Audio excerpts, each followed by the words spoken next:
नमस्कार जय Jagannath भाग्यस good life को आपण मानक स्वागत। चलतु आज बनइबा अंडा भुजिया। से कढ़ई तेल गरम कर सारिकी से जीरा पकई नेबा। जीरा टी फुटी हो गला परे आमे से पियाज पकई देबा।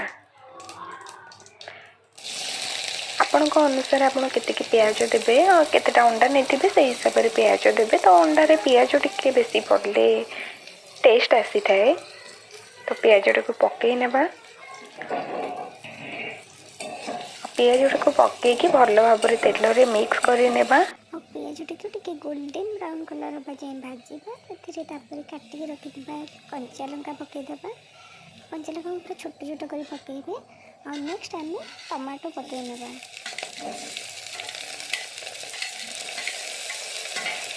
टमाटो कंचा लंका पियाज इसको भल भाव मिक्स कर नेबा।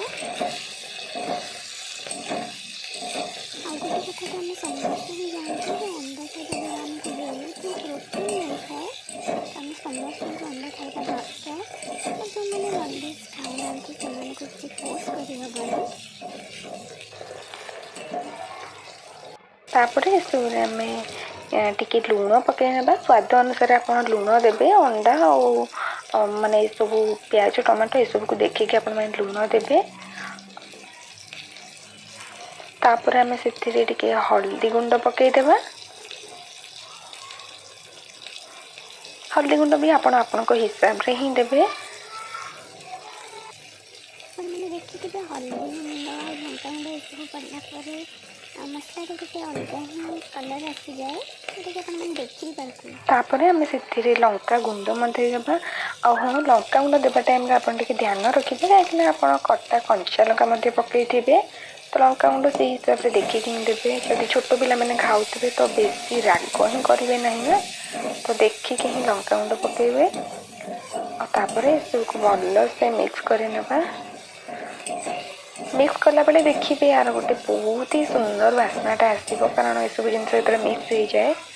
हाँ जेहेतु आम सोरिष तेल करवा तो यार बास्नाटा ऑटोमेटिक बहुत भल ही आसे। आम मैंने जाचे घरे आम जो नॉनवेज करूँ तो सोरिष तेल ही करने को भल पाओ। तो ये देखु अंडाटा आम फटे पकई नेबा।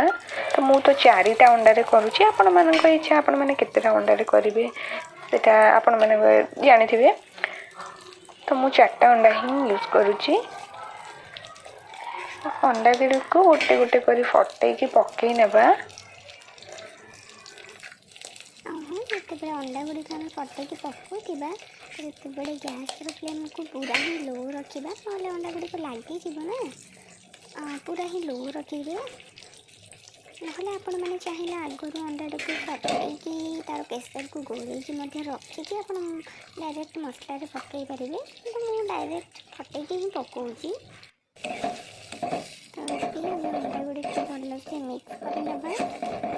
हाँ ये ध्यान रखिए तो मैंने गैस फ्लेम को लो मीडियम फ्लेम रे ही रखिए ना लगिज। तो से भल से मिक्स कर नेबा।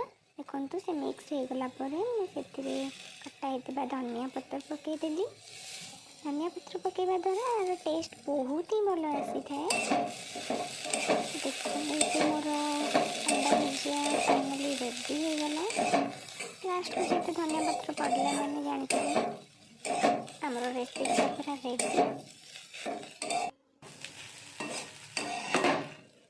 देखो तार कलर भी केते सुंदर आसी और बहुत सॉफ्ट होइए। तो गर्मा गरम रुटी सहित आपको खाइले बहुत ही टेस्ट लगे। खास कर शीत दिन में मु तो एंजॉय करुँची आपण मैंने भी एंजॉय करंतु। मोर रुटी आउ अंडा भुजिया और दिनर किसी सोयाबीन तरकारी थिला ताको मिक्स कर खाऊची। आपण मैंने भी खातु खुशी रुहतु। रही जय Jagannath. Please like share and subscribe my channel. Thank you.